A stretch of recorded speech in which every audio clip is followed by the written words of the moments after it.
Vijayawada university మంచి భవిష్యత్తు కోసం తెలుగు విద్యార్థులు ఇష్టపడే యూనివర్సిటీ. కాల్ 9059052378 9059052379.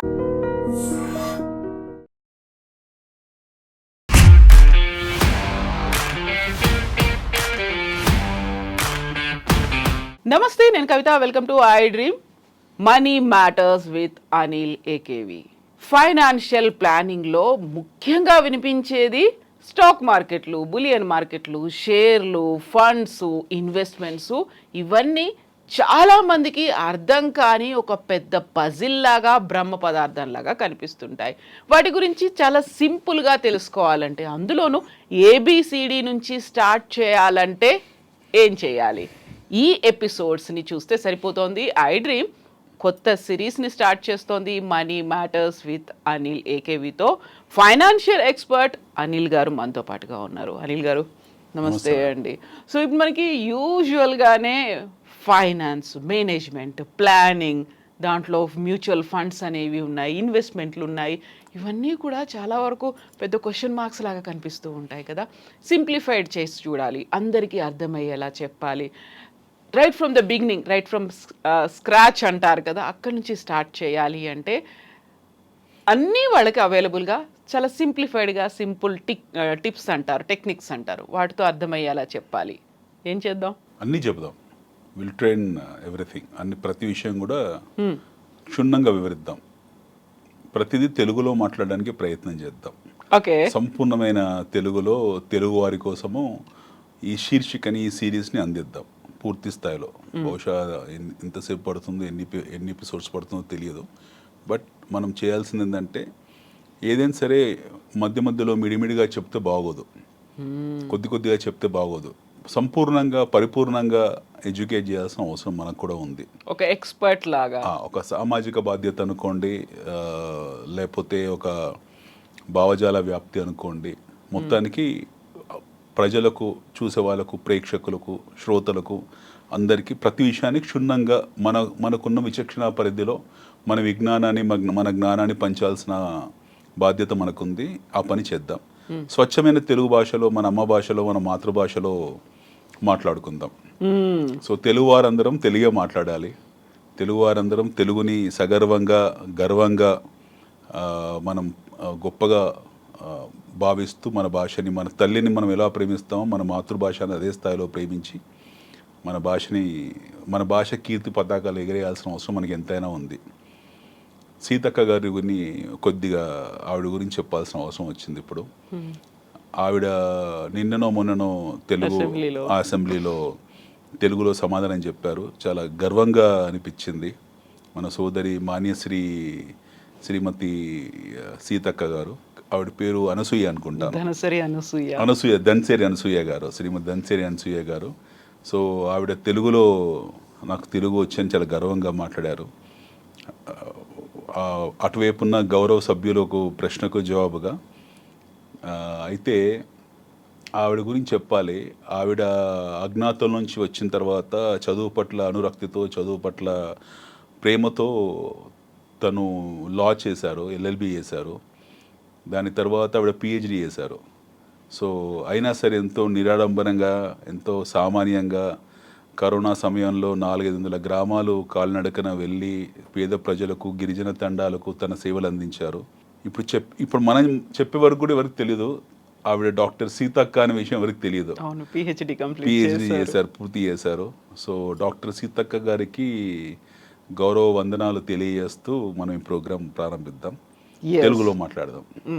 సో ఇప్పుడు మనం ఫైనాన్షియల్ మేనేజ్మెంట్, ప్లానింగ్లు, బులియన్ మార్కెట్లు, షేర్లు, స్టాక్ మార్కెట్లు, బుల్స్, బేర్స్, ఏమేమో వినిపిస్తూ ఉంటాయి.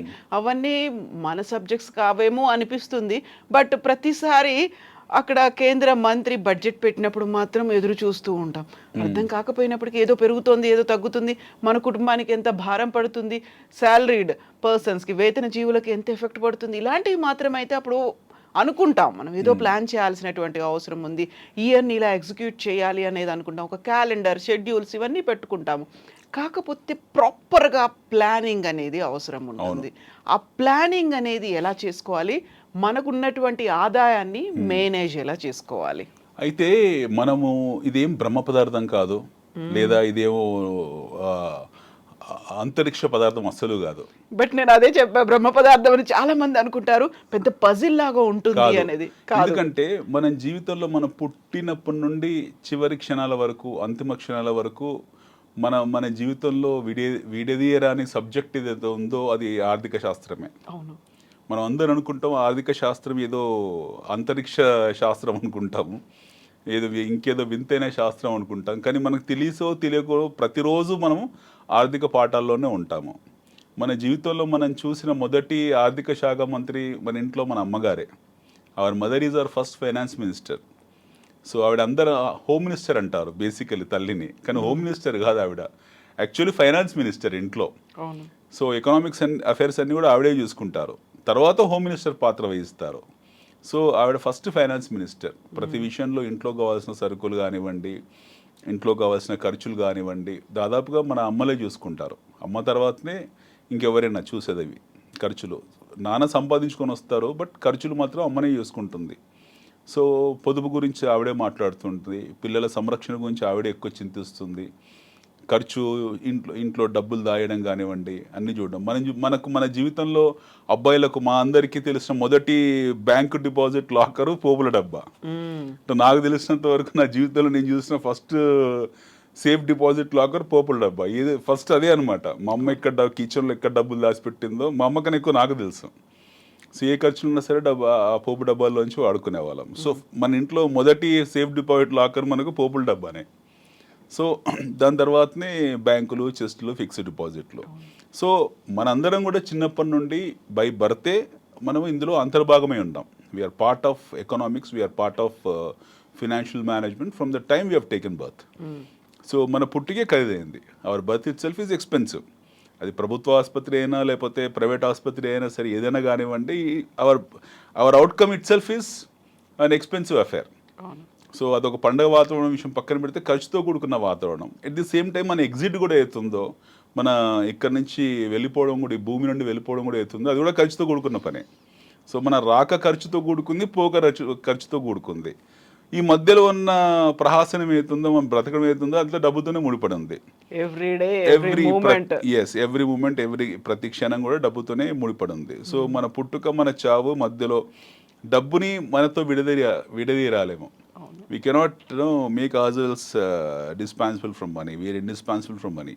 సో డబ్బు అనేది మన జీవితంలో అతి ముఖ్యమైన భాగం, అతి ముఖ్యమైన బంధువు, స్నేహితుడు, శత్రువు ఏదైనా కావచ్చు. సో దాన్ని ఎలా ప్లాన్ చేసుకుంటాము ఏంటనేది తెలుసుకునే ముందు ఫస్ట్ డబ్బు అంటే ఏంటో తెలుసుకోవాలి. What is money? డబ్బు సంపాదిస్తున్నారు వీళ్ళు, లేకపోతే డబ్బును దాచిపెడుతున్నారు వీళ్ళు అని అందరు అనుకుంటూ ఉంటారు. డబ్బు మీద మోజు ఎక్కువ ఉందని. What is money actually? Money అనేది అవసరానికి ప్రతిరూపం. Money is the other face of our need. ఒక అవసరానికి ప్రతిరూపమే డబ్బు. సో ప్రతిరోజు ఏదో ఒక అవసరం ఎరేజ్ అవుతూనే ఉంటుంది, ఎన్నో రకాలుగా ఎరేజ్ అవుతూనే ఉంటుంది. మనం పుట్టినప్పటి నుంచి మరణించే వరకు కూడా, నిష్క్రమించే వరకు కూడా ప్రతిరోజు ఏదో రకంగా డబ్బు అవసరం పుడుతూనే ఉంటుంది. సో ఈ డబ్బు ఏదైతే ఉందో, ఈ మనీ ఏదైతే ఉందో, what you're talking money matters ఏదైతుందో, ఇది మన జీవితంలో అంతర్భాగమైన డబ్బు ఏదైతుందో దానికి రకరకాల రూపాలు ఉంటాయి. ఉదయం వెళ్ళగానే టూత్ బ్రష్ చేసుకుంటాము, అది డబ్బే. మొహం కడుక్కుంటాము, అది డబ్బే. టీ తాగుతాము, అది డబ్బే. బ్రేక్ఫాస్ట్ చేస్తాం, అది డబ్బే. లంచ్ చేస్తాం, అది డబ్బే. ఆఫీస్కి వస్తాం, ట్రావెల్, కారో, బస్సో, మెట్రోనో, అది డబ్బే. ఇంటికి వెళ్తాం, అది డబ్బే. రాత్రి భోజనం చేస్తాం, అది డబ్బే. టీవీ పెట్టుకొని చూస్తాం, అది డబ్బే. దాని ఖర్చులు కడతాం, అది డబ్బే. కరెంటు కడతాం, అది డబ్బే. So everything is money. దీని గురించి ప్రత్యేకంగా చెప్పాల్సిన అవసరం లేదు, చూసేవాళ్ళు కూడా తెలిసి ఇది ఎంత డబ్బుతో ముడిపడి ఉందని.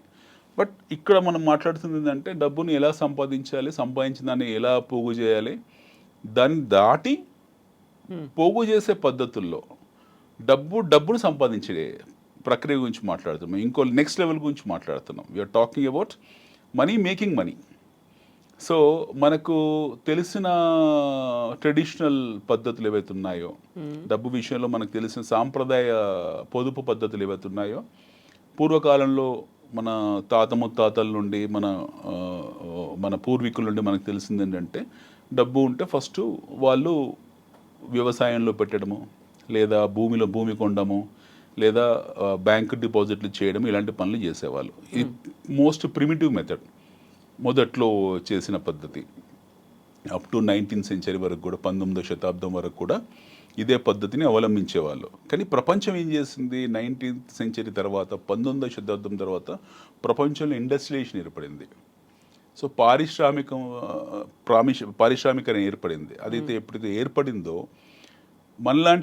అప్పటికి మనలాంటి వెనకబడ్డ దేశాలు, లెటస్ టేక్ ఫ్రమ్ 1950 ఆన్వర్డ్స్, మన స్వాతంత్రం వచ్చిన తర్వాత నుంచి లెక్కేసుకుందాం. మన అంతకు పూర్వం ఏం జరిగిందనే విషయం పక్కన పెడదాము, ఆ తర్వాత నుంచి లెక్కేసుకుందాం. 1950 వచ్చేప్పటికి మనం చాలా అతిపేద దేశం, మనం నిరుపేద దేశం మనది, వెరీ బ్యాక్వర్డ్ కంట్రీ. సో చాలా బ్యాక్వర్డ్ కంట్రీస్లో కొద్దిమంది మాత్రమే డబ్బున్న వాళ్ళు ఉండేవాళ్ళు. 1% సొసైటీ మాత్రమే డబ్బు ఉండే సొసైటీ ఉండేది. మిగతా 99% సొసైటీ పేదవాళ్ళు ఉండేవాళ్ళు. There is nothing called as middle class section. ఆ రోజు మిడిల్ క్లాస్ సెక్షన్ అనేది ఏమీ లేదు. ఉండేది పేదవాళ్ళు, డబ్బు ఉన్నవాళ్ళు. ఈ 2 సెక్షన్స్లోనే ఉండేవాళ్ళం మనకు స్వాతంత్రం వచ్చిన తర్వాత. సో పారిశ్రామికరణ ఏదైతే జరగడం మొదలుపెట్టిందో మనకి మిడిల్ క్లాస్ అనే సెక్షన్ ఏర్పడింది. సో మొదట్లో మిడిల్ క్లాస్ సెక్షన్స్ 1950 to 1960 మధ్యలో ఉన్న middle class section around 5 to 7% ఉంటుంది మన దేశంలో. చాలా విచిత్రంగా ఉంటుంది వినడానికి కూడా. We think that we're middle class people, actually we're poor people. ఆ టైంలో we have only 2 category of economic societies. ఒకటి డబ్బున్న సొసైటీ, ఇంకోటి నిరుపేద సొసైటీ. పేదరికం కూడా కాదు, నిరుపేదరికం. ఆల్మోస్ట్ బీపీఎల్ కిందనే ఉండేది. 90% భారతదేశం బిలో పావర్టీ లైన్ కిందనే ఉండేది. అందులో 70% మందికి ఒకే పూట భోజనం చేసేవాళ్ళు ఈ 1950s ఆ టైంలో. 1960s తర్వాత గరీబీ హటావో ఈ నినాదాలన్నీ పుట్టడానికి కారణం కూడా ఈ పేదరికమే. ఎందుకంటే అప్పటికి మనము వలసదారుల పాలనలో ఉన్నాం, వలస పాలనలో ఉన్నాం, విదేశీ పాలనలో ఉన్నాము. వాళ్ళు మనల్ని పీడించుకొని మన దగ్గర ఉన్న వనరులను తీసుకొని వెళ్ళిపోయారు. చాలా డిస్గస్ట్ సిట్యువేషన్లో ఉన్నాము. ఆ తర్వాత మనం పునర్నిర్మించుకోవడం మొదలుపెట్టాము, లేదా నిర్మించుకోవడం మొదలుపెట్టాము. కానీ ప్రపంచం అప్పటికి ఏంటంటే పారిశ్రామికరణ, ఇండస్ట్రియలైజేషన్ జరిగి వాళ్ళు అభివృద్ధి చెందిన దేశాలు అప్పటికే అభివృద్ధి చెందేశాయి. అమెరికా లాంటి దేశాలు, యూరోప్ లాంటి దేశాలు అప్పటికే ధనిక దేశాలు అవన్నీ కూడా. ఆసియా దేశాలు ఏవైతే ఉన్నాయో మనలాంటి దేశాలు అప్పుడే ఏర్పడ్డాయి. భారతదేశం కావచ్చు, మనం ఇండియా, అప్పటికి బంగ్లాదేశ్, పాకిస్తాన్ అంతర్భాగమే. మన దేశం కావచ్చు, మన కిందన్న శ్రీలంక కావచ్చు, అక్కడున్న వియత్నాము, అక్కడున్న even Japan for that matter వెనుకబడ్డ దేశం. చైనా చాలా ఆకలి కీకలతో ఉండే దేశము. సో ఇలాంటి ఆసియా దేశాలన్నీ కూడా చాలా వెనుకబడ్డ దేశాలు, ఆర్థికంగా చాలా వెనుకబడ్డ దేశాలు. ఆఫ్రికా, ఈరోజు కూడా ఆఫ్రికాలో 70% వెనుకబడ్డ దేశాలు ఆర్థికంగా. సో అప్పుడు రిచ్ కంట్రీస్ అంటే యూరప్, అమెరికా, ఈ 2 డబ్బున్న ధనిక దేశాలు. మిగతా దేశాలన్నీ కూడా పేద దేశాలు. So 2 category of sections of societies ఉండదు. డబ్బున్న దేశాలు, developed countries or developed economies అనేవాళ్ళము.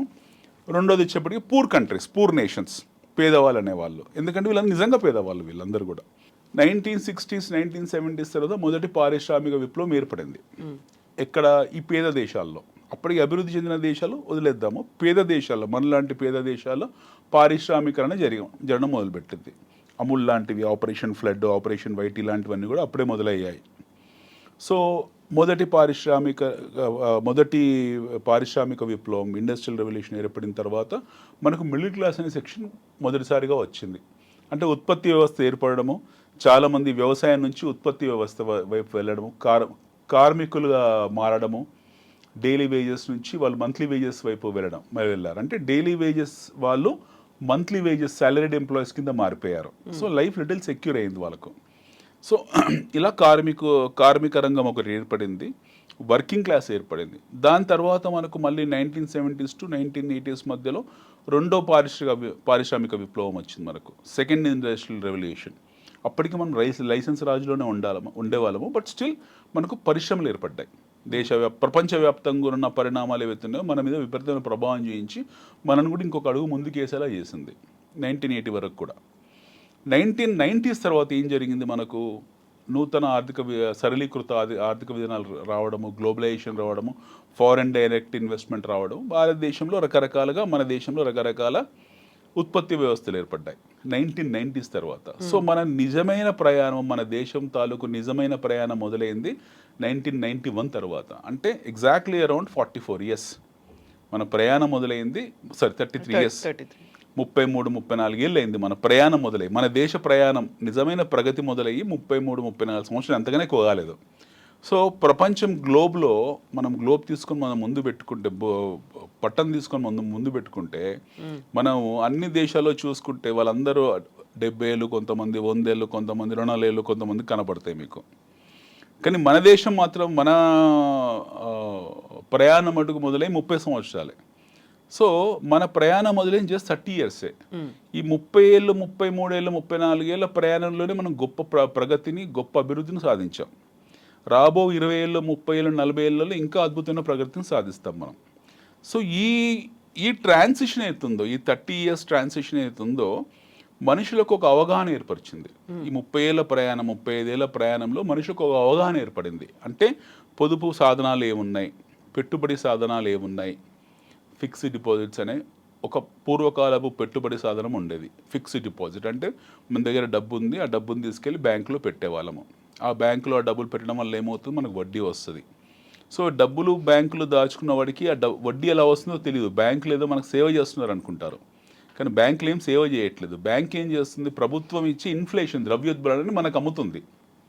Suppose ఒక పాల ప్యాకెట్ ఉంది, ఈరోజు 40 రూపాయలు పర్ లీటర్ అనుకుందాము. ఒక 7 ఏళ్ళ తర్వాత అది 80 రూపాయలు అయింది లీటరు. ఎందువల్ల పెరిగింది, ఇన్ఫ్లేషన్ పెరిగింది, ద్రవ్యోద్బలం పెరిగింది. సో ఈ ద్రవ్యోద్బలాన్ని ప్రభుత్వం ఏం చేస్తుంది, మనకు అమ్ముతుంది. ఏ రూపకంగా అమ్ముతుంది, ఫిక్స్డ్ డిపాజిట్ రూపకంగా బ్యాంకుల ద్వారా అమ్మిస్తుంది. మీడియా ఎవరి మధ్యలో, బ్యాంక్. సో బ్యాంక్ ఏం చేస్తుంది, మనకు మీరు మా దగ్గర డబ్బులు దాచిపెట్టుకోండి, ఆయన డబ్బులు దాచిపెట్టుకుంటే మీకు 6-7 ఏళ్ళకో మీకు డబ్బులు ఇచ్చేస్తామని చెప్తున్నారు. But they're actually selling inflation. So మనం పెట్టిన 1,00,000 రూపాయల బ్యాంకులో ఒక 6-7 ఏళ్ళ తర్వాత 2 లక్షలు మనం తీసుకొని మనం బయటకు వచ్చిన తర్వాత ఏదైనా వస్తువు కొనుక్కుంటే అన్ని డబుల్ అయి ఉంటాయి. సో ఒక 7 ఇయర్స్ తర్వాత మన డబ్బు డబుల్ అయింది. బట్ బయటకు వచ్చిన తర్వాత వస్తువు కొనుక్కుందాం అనుకున్న వస్తు సేవలు ఏవైతుంటే వాడు వినియోగించుకోవాలనుకున్నప్పుడు ఆ వినిమయ ఖర్చు కూడా మనకు డబుల్ అయి ఉంటుంది. సో నెట్ మనం లాస్ అయిపోయాం.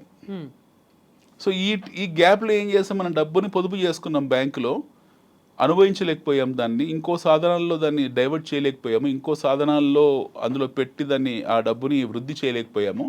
మనం ఇన్ఫ్లేషన్ కొనుక్కున్నాము, ద్రవ్యోద్బలం కొనుక్కున్నాము. తిరిగి చూస్తే ఏంటంటే వినిమయ శక్తిని మనం ఎప్పుడైతే ఉత్పత్తి వ్యవస్థ వైపు మళ్లించాలని చూసామో, లేదా ఏదైనా వస్తువు కొనుక్కోవాలి, ఆ సేవ పొందాలని చూసామో, మనకు వస్తువు ధరలు డబుల్ అయిపోయాయి. సో మనం లాస్లో ఉన్నాం కంపారిటివ్లీ. సో ఇది ఫస్ట్ ఆర్థోడాక్స్ సాంప్రదాయబద్ధమైన పెట్టుబడి, ఫిక్స్డ్ డిపాజిట్. ఇన్ఫ్లేషన్ ఉన్న దేశాలు, అదే డీఫ్లేషన్ దేశాలు కొన్ని ఉంటాయి మనకు. డీఫ్లేషన్ దేశాలు అంటే వాళ్ళకు ద్రవ్యోద్బలం ఉండదు. సో మనం తీసుకెళ్ళి బ్యాంకులో డబ్బు పెట్టుకున్నా సరే వాటికి ఉపయోగం లేదు, వాళ్ళు ఏం మనకు వడ్డీలు ఇవ్వరు. ఉదాహరణకు జపాన్ ఉంది ఫర్ ఎగ్జాంపుల్. 1945లో రెండో ప్రపంచ యుద్ధం సమయంలో పూర్తిగా ధ్వంసం అయిపోయింది. Hiroshima Nagasaki 1945 August 6th 8th రోజు ఆ రెండు నగరాలన్నీ పూర్తి స్థాయిలో ధ్వంసం చేశారు. దాదాపుగా సర్వనాశనం అయిపోయిన దేశం అది జపాన్. కాకపోతే వాళ్ళు తర్వాత కాలంలో అద్భుతంగా ప్రగతిని సాధించారు. ఓడల మీద వ్యవసాయం చేశారు, ఇసుక నింపి. స్థలం సరిపోకపోతే వాళ్ళు సముద్రాన్ని కొద్దిగా ముందుకు ఆక్రమించి కబలించారు. ప్రతిరోజు వాళ్ళకు భూకంపాలు వస్తాయి. రెక్టర్ స్కేల్ మీద 7-8 డిగ్రీలు ప్రతిరోజు భూకంపాలు వస్తాయి. వాళ్ళు టెక్నాలజీ కనుక్కున్నారు, అయినా సరే 100 అంతస్తుల బిల్డింగ్ కట్టుకోగలిగారు. సో వాళ్ళ ప్రగతిని సాధించగలిగారు. సో ఒక ప్రగతి ఎప్పుడైతే దేశము గొప్ప ప్రగతిని సాధించిందో, డెవలప్మెంట్ ఇండెక్స్లోకి దూసుకొని వెళ్ళిపోయిందో, సో అక్కడ ప్రభుత్వంలో ఇన్ఫ్లేషన్ లేదు. సో మనం తీసుకెళ్ళి బ్యాంకులో డబ్బులు పెట్టినా సరే బ్యాంక్ ఏమంటారు వాళ్ళు, బాబు మీ డబ్బులు మాకు అవసరం లేదు, మేమేం ద్రవ్యోద్బలం అమ్మట్లేదు, మీరు మా దగ్గర డబ్బులు పెట్టారు కాబట్టి. I'm talking about some time back. ఒకప్పుడు జపాన్లో పరిస్థితి, మీరు మా లాకర్ వాడుకుంటున్నారు కాబట్టి లాకర్ ఫీజు ఇవ్వాలి.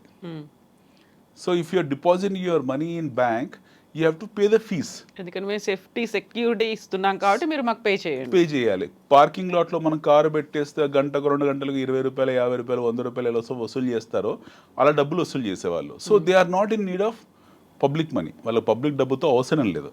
సో మనం అభివృద్ధి చెందుతున్నామన్న ముసుగు మీద పేద దేశమైన మనలాంటి వాళ్ళు ఏం చెప్పేవాళ్ళంటే, మీరు మా దగ్గర డిపాజిట్లు పెట్టండి చెప్పి అడ్వర్టైజ్మెంట్లు ఇచ్చుకునేవాళ్ళం. ప్రతి ప్రభుత్వ రంగ బ్యాంక్ అయినా తీసుకుంటే అన్ని అడ్వర్టైజ్మెంట్లు ఇచ్చేవాళ్ళు, మా దగ్గర పెట్టండి 7.5%, 8% ఇలా పెట్టేవాళ్ళు. సో మనం అక్కడికి కూడా వద్దాం. మనం సిఆర్ఆర్ అంటే ఏంటి, ఐఆర్ఆర్ అంటే ఏంటి, ఇవన్నీ మాట్లాడుకుందాం. మనం క్యాష్ యూజర్ రేషియోస్ ఎలా మెయింటైన్ చేస్తారు, కోఆపరేటివ్ బ్యాంక్స్ ఎందుకు బుడగల్లాగా బ్లాస్ట్ అయిపోయాయి, కృషి బ్యాంక్ విషయం కానివ్వండి, లేకపోతే వాసవి కోఆపరేటివ్ బ్యాంక్ కానివ్వండి, ప్రొడెన్షియల్ కోఆపరేటివ్ బ్యాంక్ కానివ్వండి, ఇవన్నీ ఎలా బ్లాస్ట్ అయ్యాయి, కోఆపరేటివ్ బ్యాంకింగ్ సిస్టమ్ ఎందుకు మన దేశంలో ధ్వంసం అయింది, వాళ్ళు చేసిన తప్పులేంటి, ఆ టైంలో ఆర్బీఐ ఎలాంటి నిర్ణయాలు తీసుకోలేకపోయింది, తీసుకున్న నిర్ణయాలు ఎలా వికటించాయి వాటి గురించి మాట్లాడుకుందాం మనం. సో ఇవన్నీ ఈ 35 ఏళ్ల ప్రయాణంలో మనకు పాఠాలు. ఇందులో ఎవరు తప్పు చేశారు, ఎవరు ఒప్పు చేశారు అనే విషయం పక్కన పెడితే అన్ని పాఠాలు మన ప్రయాణంలో మనం నేర్చుకున్న కొన్ని పాఠాలు అనమాట. అనుభవాలు తర్వాత కాలంలో ఉపయోగపడి ప్రభుత్వం తన నిర్ణయాలని బలంగా చేసుకునే ఏర్పాటు చేసుకుంది. సో అందులో తప్పు ఒప్పు ఏమీ లేదు. నిర్ణయాలు మార్చుకునే ప్రక్రియలు అంటే నిర్ణయాన్ని బలంగా చేసుకునే ప్రక్రియలో కొన్ని పొరపాట్లు జరుగుతాయి. పొరపాట్లు జరిగాయి కాబట్టి మనం బలంగా మారాము. ఆ పొరపాట్లు జరగకుండా ఉంటే మనం ఈరోజు ఇంత బలంగా ఉండేవాళ్ళం కాదు. So every accident happen to be an advantage for the trafficker. So ఇప్పుడు మనము ఇక్కడికి వస్తే ఇందాక అనుకున్నట్టు ద్రవ్యోద్బలం ఏతుందో ఈ ద్రవ్యోద్బలను కొనుక్కునే సాధనంగా పెట్టుబడులు ఉండేవి. సో వాటిని ఆకర్షించడానికి బ్యాంకులు ప్రతిరోజు అడ్వర్టైజ్మెంట్ చేసేవాళ్ళు. అక్కడి నుండి 1991, 92, 93 తర్వాత ఈ ఎప్పుడైతే మనకు నూతన ఆర్థిక సరళీకృత విధానాలు వచ్చాయో, గ్లోబలైజేషన్ వచ్చిందో, కొత్త పెట్టుబడులు మొదలయ్యాయి. వాటిని మనం మ్యూచువల్ ఫండ్స్ అనడం మొదలుపెట్టాం. సో జనాలకి మ్యూచువల్ ఫండ్స్ అంటే తెలియదు. యాక్చువల్లీ మ్యూచువల్ ఫండ్స్ అంటే ఏంటో తెలియదు. బట్ వాళ్ళు మటుకు మ్యూచువల్ ఫండ్లో రెగ్యులర్గా ప్రతి నెల వాయిదాల పద్ధతిలో కొద్దిగా గొప్ప ఇన్వెస్ట్ చేస్తూ ఉండేవాళ్ళు. వాళ్ళకి తెలియదు ఈ మ్యూచువల్ ఫండ్ కంపెనీస్ అంటే ఏంటి, వీళ్ళు ఈ డబ్బులు తీసుకెళ్ళి ఎక్కడ పెడతారో వాళ్ళకి అవగాహన లేదు. ఈ సాధనం జరిగేది ఆ టైంలో. ఒక యూటీఏ స్కామ్ కూడా జరిగింది, యూనిట్ ట్రస్ట్ ఆఫ్ ఇండియా ఒక స్కామ్ కూడా జరిగింది. అదో పెద్ద బ్లాస్ట్ అనమాట అది. అందులోంచి మళ్ళీ కొన్ని పాఠాలు నేర్చుకున్నారు మన వాళ్ళు. నేర్చుకొని వాటిని కొన్ని ఆంఫీ కొన్ని రిస్ట్రిక్షన్స్ పెట్టింది, సెబీ కొన్ని రిస్ట్రిక్షన్స్ పెట్టింది. అప్పటికి సెబీ కూడా ఇంత బలంగా లేదు, ఆంఫీ కూడా లేదు, మనకు నేషనల్ స్టాక్ ఎక్స్చేంజ్ కూడా లేదు, ఒక బిఎస్ ఒకటే రన్ అయ్యేది. ఇవన్నీ జరిగాయి. ఇదొకటి. సో ప్రజలకు అవగాహన పెంచడానికి, ప్రజలకు ఆర్థిక విషయాల పట్ల అవగాహన పెరగడానికి ప్రతిసారి ఒక సాధనము బయటకు వచ్చింది. ఆ సాధనం పేరు యాక్సిడెంట్, ఎకనామిక్ యాక్సిడెంట్. పాఠాలు నేర్చుకోవడానికి ప్రతిసారి ఒక యాక్సిడెంట్ జరిగినప్పుడల్లా ప్రజలు దాని గురించి చర్చించడం మొదలు పెట్టారు.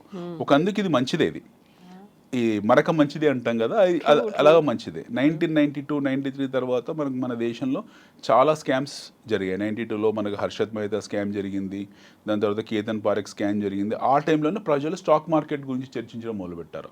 అంతకుముందు పెద్ద చర్చలు లేవు. అంతకుముందుకు స్టాక్ మార్కెట్స్ అనేవి మన దేశంలో ఉన్నాయి, షేర్ మార్కెట్స్ ఉన్నాయట భారతదేశంలో. షేర్ మార్కెట్లో డబ్బులు పెట్టి పోగొట్టుకుంటారట, షేర్ మార్కెట్లు అంటే గుర్ర పందాలట, హవాలా మార్కెట్, ఇవన్నీ తెలియదు. సో 91, 92 ఆ టైంలో ఎప్పుడైతే ఈ హర్షద్ మెహతా స్కామ్ జరిగిందో, బుల్ మార్కెట్ స్కామ్ జరిగిందో, అప్పుడు చాలా మందికి ఉత్సుకత పెరిగింది. అసలు ఈ మార్కెట్ ఏంటో తెలుసుకుందామని తెలుసుకోవడం మొదలుపెట్టారు. ఈ తెలుసుకునే ప్రక్రియలో అవగాహన పెంచుకున్న వాళ్ళు ఇన్వెస్టర్స్గా మారారు. అవగాహన నెగిటివ్గా అవగాహన ఏర్పరచుకున్న వాళ్ళు వాటికి శాశ్వతంగా దూరం అయిపోయారు. ఇది ఒక యాక్సిడెంట్, ఒక విజిల్ బ్లోవర్ అయింది. దాని తర్వాత యూటీఏ స్కామ్ జరిగింది. యూటీఐలో బేసికలీ మ్యూచువల్ ఫండ్స్ అని చెప్పి, లేకపోతే యూటీఐ 64, 84 ఏదో స్కీమ్ పెట్టారు వాళ్ళు. అది చాలా ఘోరంగా వికటించింది. అది ఆ దెబ్బకు ప్రభుత్వాలే తలడిల్లిపోయాయి. ఆ టైంలో ఇలాంటి ఇన్స్ట్రుమెంట్స్ని అప్రూవ్ చేయొద్దని ప్రభుత్వం కొన్ని నిర్ణయాలు తీసుకుంది. దాని తర్వాత cooperative banking system. So cooperative banking system మనకు అదే టైంలో అంతకుముందు కూడా ఉండేది. బ్రిటిష్ కాలంలో, బ్రిటిష్ రాజు కూడా కోఆపరేటివ్ బ్యాంకింగ్ సిస్టమ్ ఉండేది, హుండీ సిస్టమ్ ఉండేది, మనకు daily hawala pawn broking system ఉండేది, ఇవన్నీ ఉండేవి. కాకపోతే ఆర్గనైజ్డ్ బ్యాంకింగ్లోకి NBFC, non banking financial companies అన్నీ కూడా బ్యాంకింగ్ అప్రూవల్స్ తీసుకొని వాళ్ళు కోఆపరేటివ్ బ్యాంక్స్ లాగా ఏర్పడ్డారు. 94, 95 ఆ టైంలో చాలామంది విచ్చలడిగా ఇచ్చింది ప్రభుత్వం ఆ టైంలో అందరికీ. ఎవరు బ్యాంకు పెట్టుకున్నా సరే పెట్టేసుకొని చెప్పారు. కాకపోతే వడ్డీ రేట్లు ఏవైతే ఉన్నాయో వాటికి ఒక నిర్దిష్టమైన రేట్స్ అంటూ ఏమీ లేవు. సో మీరు ఒక బ్యాంకు పెట్టారు, కవిత గారు మీరు ఒక బ్యాంకు పెట్టారు, కవిత కోఆపరేటివ్ బ్యాంక్, అనిల్ నేను ఒకటి పెట్టాను, అనిల్ కోఆపరేటివ్ బ్యాంక్. అట్లా హైదరాబాద్లో 100 బ్యాంకులు ఉండేవి. ఎవడి బ్యాంక్ ఆడికి ఉండేది. ఏ కులం వాళ్ళ బ్యాంకులు పెట్టేసుకున్నారు, ఏ వర్గం వాళ్ళ బ్యాంకులు పెట్టేసుకున్నారు. అట్లా మీకు చాలా చార్మినార్ బ్యాంక్ వచ్చింది, ప్రుడెన్షియల్ కోఆపరేటివ్ బ్యాంక్ వచ్చింది, రకరకాల బ్యాంక్స్ వచ్చాయి. కృషి బ్యాంక్ పుణ్యం అని చెప్పి కృషి బ్యాంక్ చాలా కృషి చేసింది ఈ విషయంలో. వాళ్ళ కృషిని మనం హర్షించాలి. ఎందుకంటే వాళ్ళ ద్వారానే మిగతా బ్యాంక్స్ అన్ని వాళ్ళు స్ఫూర్తి పొంది కొత్త బ్యాంకులు వచ్చి అది ఎప్పుడైతే పేలిపోయిందో జనాలకు అప్పుడు అర్థమైంది, ప్రభుత్వానికి అర్థమైంది ఈ సిస్టంలో మనం రాంగ్ సిస్టంలో ఉన్నామని చెప్పి. సో అప్పటికి మనకు ఈ వ్యవస్థ లేదు, అంటే వడ్డీ రేట్లను నియంత్రించే వ్యవస్థ లేదు, స్టాండర్డ్ రేట్స్ లేవు, మనకు స్టాండర్డ్ వడ్డీ రేట్లు లేవు. మీరు బ్యాంకు పెట్టారు, మీరు 12% వడ్డీ అని చెప్పారు. నేను ఒక బ్యాంకు పెట్టాను, నేను 14% వడ్డీ అని చెప్పాను. There was a situation where people offered even 24% వడ్డీ, దాని లేక 2% వడ్డీ కూడా ఇచ్చారు. ప్రభుత్వ బ్యాంకులు 6%, 7%, 8% ఇస్తే ఈ కోవిడ్ బ్యాంకులు 24% ఇవ్వడం మొదలుపెట్టారు. సో మనీ కాలింగ్ అనమాట, ఇది ప్యూర్ మనీ లాండరింగ్. డబ్బుల్ని కాల్ మనీ చేసేవాళ్ళు, డబ్బులన్నీ వచ్చేవి.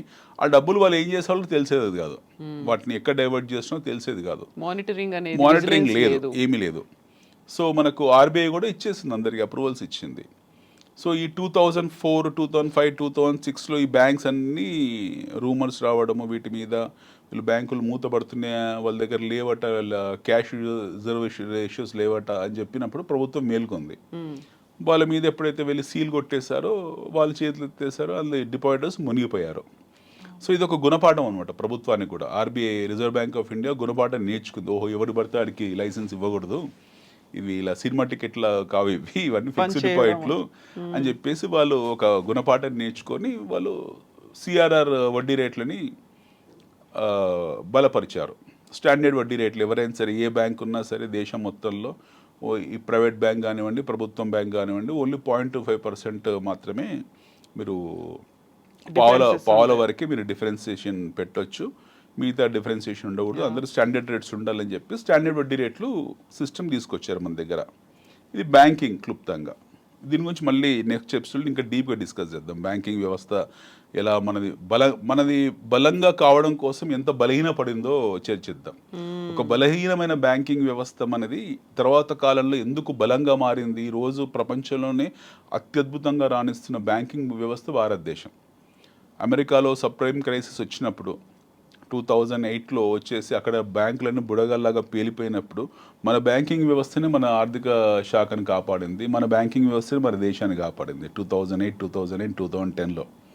సో 2003, 2004, 5, 6లో ఎంతో బలహీనమైన మన బ్యాంకింగ్ వ్యవస్థ ఈ 3 ఏళ్లలో తను కట్టుదిట్టం చేసుకొని దేశాన్ని కాపాడింది. థ్యాంక్స్ టు మన ministry of finance, thanks to our RBI governors. ఆ టైంలో రెడ్డి గారు కానివ్వండి, దువ్వూరి సుబ్బారావు కానివ్వండి, వీళ్ళు మన తెలుగు వాళ్ళే. వీళ్ళు మన వ్యవస్థను కాపాడారు, మన భారతదేశాన్ని కాపాడారు, మన ఆర్థిక వ్యవస్థను కాపాడారు. లేకపోతే మనం బ్యాంక్రప్ట్ అయ్యి ఉండేవాళ్ళం. As a nation would have become bankrupt. అది అప్పటికి అమెరికా ఈరోజు ఇంత దారుణమైన స్థితికి దిగజారిపోవడం కారణము, ట్రంప్ గారు ఇలాంటి నిర్ణయాలు తీసుకోవడం కారణము 2008 నాటి దుష్ప్రభావము, దుష్పరిణామాలు. అది మళ్ళీ తర్వాత చర్చిద్దాం. సబ్ప్రైమ్ క్రైసిస్ అంటే ఏంటనేది రాబో ఎపిసోడ్స్లో చర్చిద్దాం. సో ఫండమెంటల్గా బ్యాంకింగ్లో మనం డబ్బులు పెట్టడం మొదలుపెట్టాము. దాని తర్వాత ఇందాక అనుకున్న మ్యూచువల్ ఫండ్స్. ఈ మ్యూచువల్ ఫండ్స్లో జనాలు ఎప్పుడైతే దీని పట్ల అవగాహన పెంచుకోవడానికి కారకులైన అతి ముఖ్యమైన వ్యక్తి హర్షద్ మెహతా. సో దలాల్ స్ట్రీట్లో జరిగిన గొప్ప కుంభకోణం అవుతుందో 1992 స్కాము, అది ప్రజలకు విజిల్ బ్లో చేసింది. దీని గురించి చర్చించండి, దీని గురించి ఆలోచించండి అని చెప్పి ప్రజలకు ఒక అవగాహన ఏర్పరిచింది. So people started thinking about what is stock market. So stock market అనే బదులు అందరూ షేర్ మార్కెట్ అనేవాళ్ళు. షేర్లు అనేది యాక్చువల్గా షేర్ మార్కెట్ అనకూడదు, అది స్టాక్ మార్కెట్ అది. సో ఈ షేర్ మార్కెట్ గురించి తీవ్రమైన చర్చలు జరిగేవి.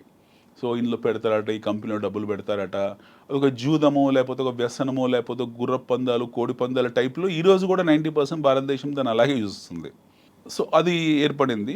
జనాలు కొంచెం తెలివైన వాళ్ళు, చదువుకున్న వాళ్ళు, లేకపోతే అమాయకంగా గుడ్డిగా నమ్మిన వాళ్ళు ఎవరైతున్నారో ఆ టైంలో మంచి కంపెనీస్, మంచి మ్యూచువల్ ఫండ్స్లో పెట్టుకున్న వాళ్ళు తర్వాత కాలంలో వాళ్ళు బాగా పెరిగాయి. వాటి రిటర్న్ ఆఫ్ ఇన్వెస్ట్మెంట్ ROIs చాలా వచ్చాయి. కాంపౌండెడ్ బెనిఫిట్స్ని అడ్వాంటేజ్ కింద తీసుకున్నారు వాళ్ళు. వాళ్ళకి అది లాభదాయకమైంది. సిరుల పంట కురిసింది వాళ్ళ మీద, కనకదార కురిసింది. దాని తర్వాత మనకి చీటీ వ్యవస్థ మనకు తెలుసు. పెట్టుబడిలో చీటీ వ్యవస్థని ఎప్పుడు కూడా మనం నియంత్రించలేము. ఇప్పుడు ప్రభుత్వం ప్రతి చీటీని కూడా మనం ఏ కంపెనీ అయితే ఉందో ఆ చీటీలన్నీ రిజిస్టర్ చేయాలి, చిట్ ఫండ్ కంపెనీస్ రిజిస్టర్ చేయాలని ఇప్పుడు నియంత్రణ తీసుకొచ్చారు. బట్ ఈ చీటీ వ్యవస్థ ఈ రోజు నుంచి లేదు మన దేశంలో.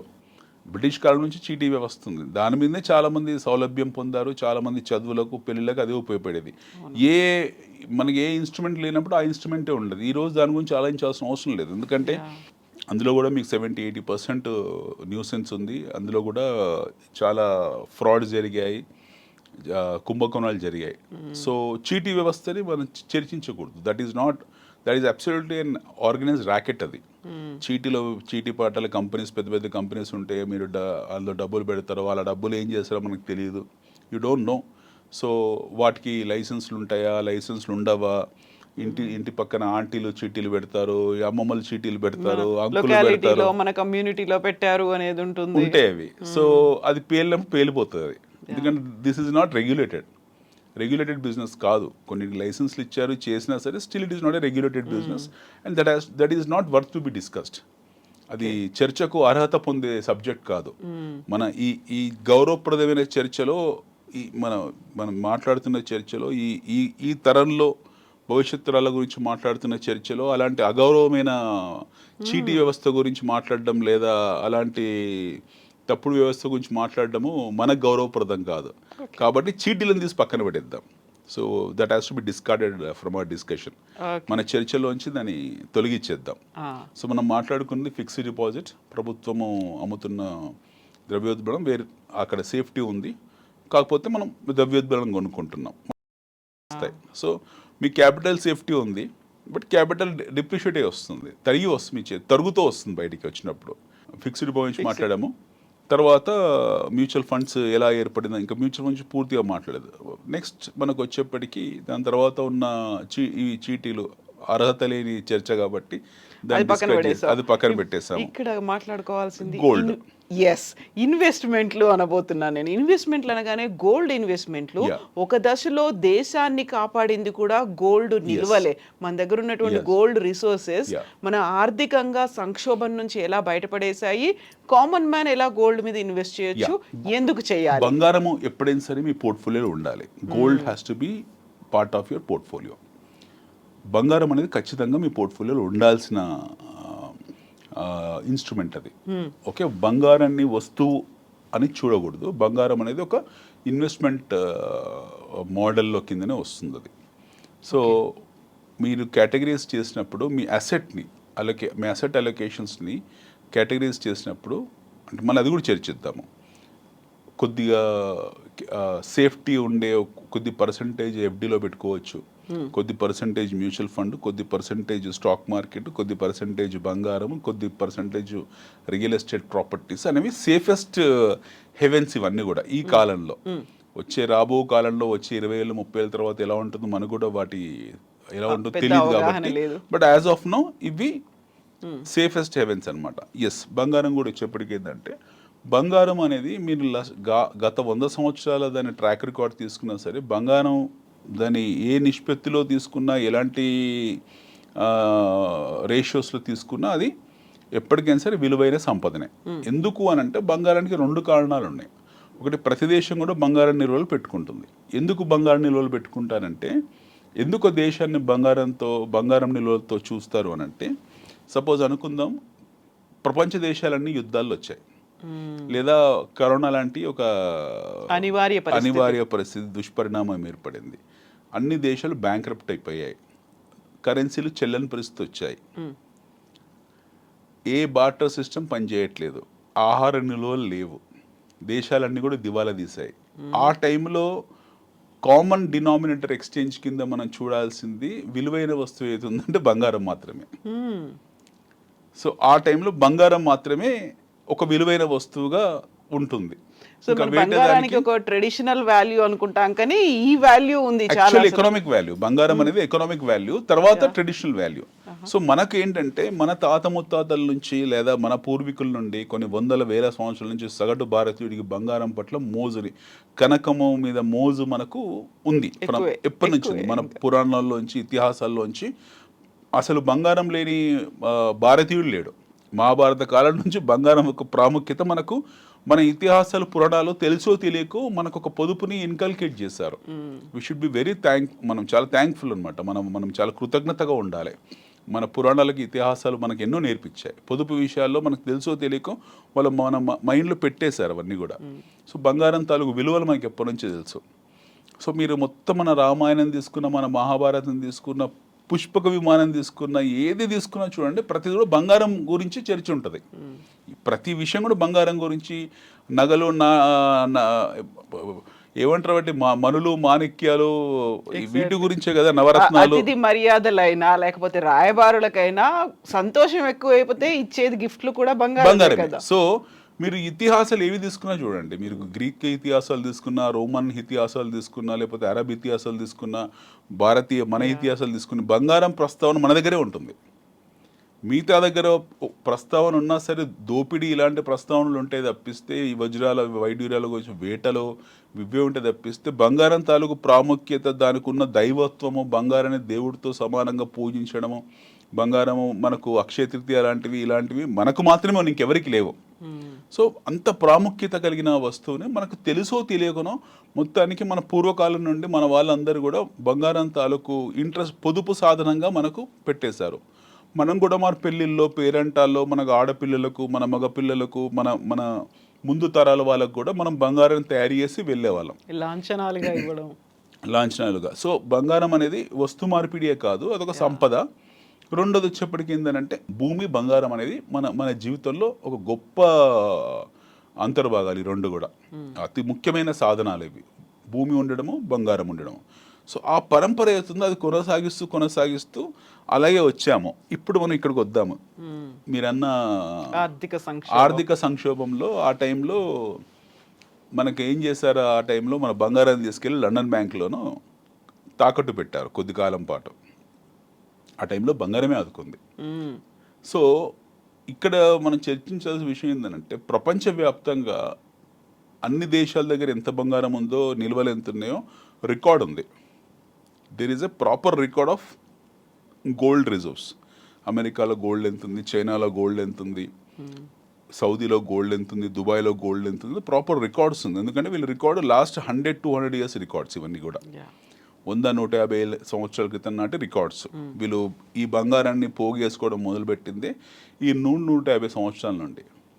కానీ భారతదేశంలో, మన స్వదేశంలో బంగారం నిల్వలు వచ్చేసి ఈ రోజు నుంచి కాదు, కొన్ని వేల సంవత్సరాల నుంచి ఉన్నాయి. ఎంతోమంది దురాక్రమణ పరులు వచ్చేసి కొల్లగొట్టుకుని వెళ్ళారు. ఇక్కడ మనము చివరిసారి కూడా చర్చించుకున్నాము. సోమనాథ్ ఆలయం కూడా బంగారం కోసం వాడు వచ్చి గజని వచ్చి కొల్లగొట్టుకొని వెళ్ళాడు, గోరి వచ్చి కొల్లగొట్టుకొని వెళ్ళాడు. ఇట్లా మన దగ్గర నుంచి ఎంతోమంది బంగారాన్ని కొల్లగొట్టుకుని వెళ్ళినా సరే మన దగ్గర ఉన్న బంగారం విలువ ఎంతో మనకు తెలియదు. ఒక ఆలయంలోనే మనకు తిరువనంతపురంలోని ఆలయంలోనే, స్వామివారి ఆలయంలోనే కొన్ని వేల టన్నుల బంగారము, వజ్రాలు, వైడూర్యాలు, మాణిక్యాలు ఉన్నాయట. అలాంటి ప్రతి ఆలయంలో కొన్ని లక్షల కోట్ల రూపాయల విలువైన బంగారం ఉంది. ఎట్ ది సేమ్ టైం అదే కాకుండా మనము డొమెస్టికల్లీ ప్రతి కుటుంబం దగ్గర ఎంత ఉందో లెక్కలేదు. సో బంగారం అనేది ఎప్పటి నుంచో మన దగ్గర అలా పొందుపరుస్తూ వచ్చారు. సో ప్రభుత్వ లెక్కలకు ప్రజల దగ్గర ఉన్న బంగారానికి అసలు సంబంధమే లేదు. మన ప్రభుత్వ లెక్కలు ఆడిట్ అకౌంట్లో ఉన్న గోల్డ్ ఎక్స్ అనుకుంటే, ప్రజల దగ్గర ఉన్న గోల్డ్ X10 X20 ఉంటుంది. సో ప్రపంచంలో అత్యంత ఎక్కువ విలువైన బంగారం నిలువలు మన దేశంలోనే ఉన్నాయి. ఇంక ప్రపంచంలో ఈ భూమండలం మీద ఎవరి దగ్గర లేదు అంత బంగారం నిలువలు. సో అత్యంత ఎక్కువ బంగారం నిల్వనున్న దేశం మనదే. సో ఆ బంగారం ఏమవుతుందో కాలక్రమంలో ఏమైంది, ఆ బంగారము దాని విలువ పెరుగుకుంటూ పోయింది. ఒకటి ఈ గోల్డ్ని ఏం చేశారు, గోల్డ్ని బేస్ చేసుకొని కరెన్సీ ముద్రణ జరుగుతుంది. ఇది మనం ఫస్ట్ తెలుసుకోవాల్సిన విషయము. There is something called as gold reserves. మనం గోల్డ్ రిజర్వ్స్ని బేస్ చేసుకొని కరెన్సీ ముద్రణ జరుగుతుంది. కరెన్సీ ముద్రణ ఎందుకు జరుగుతుంది బంగారాన్ని బేస్ చేసుకొని అంటే, వేరే దేశాల ఇతర దేశాలు అంటే సింప్లిఫైజ్ చెప్తున్నాను. I'm not talking about pure economics. నేను ఎకనామిక్ టర్మ్స్ మాట్లాడితే చాలా మందికి అర్థం కాదు. సో చాలా సింప్లిఫై చేసి జనాలకు అర్థమయ్యే విధంగా చెప్తున్నాను. బంగారం విలువని దృష్టిలో పెట్టుకొని ప్రింట్ చేస్తాం, మనం నోట్లని ప్రింట్ చేస్తాం. అంటే నోట్లను ప్రింట్ చేయడానికి రకరకాల కారణాలు ఉన్నాయి, ప్రమాణాలు ఉన్నాయి. బట్ బేసిక్ ఏంటంటే, ట్రెడిషనల్గా ఆర్థోడాక్స్గా సాంప్రదాయబద్ధంగా బంగారాన్ని దృష్టిలో పెట్టుకొని నోట్ల ముద్రణ జరిగేది. ఎందుకంటే ఒక దేశంతో మనం వ్యాపారం చేసాం, వాడు అంటే, అయ్యా మీ దేశంలో నోట్లు ఇచ్చావు బాగానే ఉంది, రేపు పొద్దున్న నోటు చెల్లని పరిస్థితిలో నాకేమి ఇస్తావు, నువ్వు 1,00,000 రూపాయలు నోట్లు ఇచ్చావు, 1,00,000 రూపాయలు రేపు చెల్లలేవు, నువ్వు దివాలా తీసావు, అప్పుడు ఏంటి పరిస్థితి అంటే, అయ్యా నా దగ్గర 1,00,000 రూపాయలు విలువైన బంగారం ఉంది చూసుకో అని చెప్పి ఈ 1,00,000 రూపాయలు విలువైన బంగారాన్ని నా దగ్గర ఒక మార్టిగేజ్లో చూపించి 1,00,000 రూపాయల నోట్లను ముద్రించేవాడిని. అర్థమైంది కదా? సో 1,00,000 రూపాయల విలువైన బంగారం నా దగ్గర ఉండేది. ఆ 1,00,000 రూపాయల విలువైన బంగారాన్ని నేను నోట్ల ద్వారా ముద్రించి పంచేవాడిని, అంటే వస్తు మార్పిడి కింద పంచేవాడిని. సో కాలక్రమంలో ఏమైందంటే ఈ కరెన్సీ నోట్లు దీనికి ప్రమాణాలు మారాయి, స్టాండర్డ్స్ మారాయి. ఓకే, అసెట్ అలొకేషన్స్ అనేవి మారాయి కాబట్టి తర్వాత లెక్కలు మారాయి. నా దగ్గర బంగారం రిజర్వ్స్ 20%కు నేను 20x500 ప్రింట్ చేసుకునే వెసులుబాటు ఏర్పరచుకున్నాను.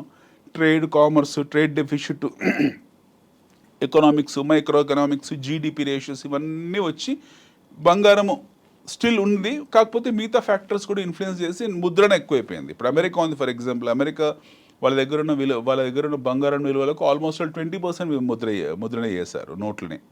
సో ఎందుకనంటే వాళ్ళ కారణాలు వాళ్ళకు ఉన్నాయి. స్టిల్ వాళ్ళ డాలర్ డామినేషన్ ఉంది, అక్కడికి కూడా వద్దాం చర్చలో.